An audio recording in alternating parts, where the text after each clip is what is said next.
Good evening गाइजहरू। यतिखेर हामी ड्युटीबाट फर्किँदैछौँ।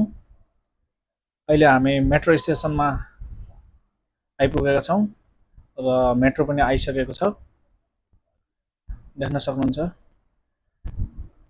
यतिखेर मलेसियामा मुस्लिमको चाड रमादान यानि कि हरिराय लागेको छ र हामी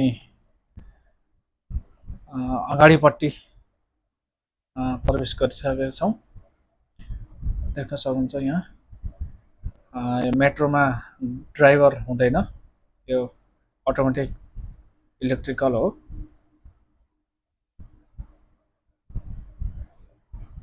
देख्न सक्नुहुन्छ यो चाहिँ मलेसियाको क्वालालम्पुर जिल्लामा पर्छ। अगाडि देख्न सक्नुहुन्छ केएलसीसी को दुईटा टावर देख्न सक्नुहुन्छ। यो केएलसीसी को नजिकै सीमान्तन स्टेसन हो। अब हामी 7वटा स्टेसन पार गरेर पोखरेन स्टेसनमा हामी झर्छौँ। 7वटा स्टेसनमा तपाईको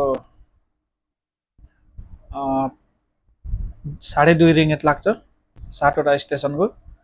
जाँदा 2.5, आउँदा 2.5, 5 रिङ्गेट दिनको खर्च हुन्छ। तर त्यो कम्पनीले ट्रान्सफर एलाउन्स दिएको छ। 140-45 हाम्रो लाग्छ। बाहिरको दृश्य देख्न सक्नुहुन्छ।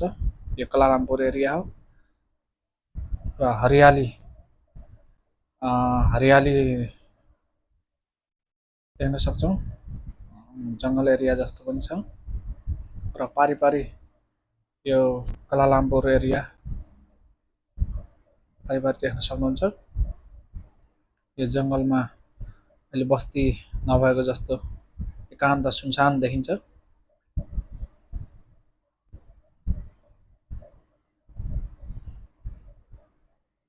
हामी पोखरेन स्टेसनमा आइपुगेका छौँ। हामी 7वटा स्टेसन क्रस गरेर हामी पोखरेन स्टेसनमा झरिसकेका छौँ। यो अन्डरग्राउन्डमा हुन्छ भने हामी माथि जाँदैछौँ। यसरी प्लेटफर्म हेरेर प्लेटफर्म 1, प्लेटफर्म 2 हेरेर जहाँ पनि जान सकिन्छ मलेसियाको हरेक ठाउँमा। अब हामी माथि निस्किने क्रममा छौँ। अहिले बेलुकीको 5:30 बजेको छ। आज चाहिँ यो ट्राभलेटर बिग्रेको छ।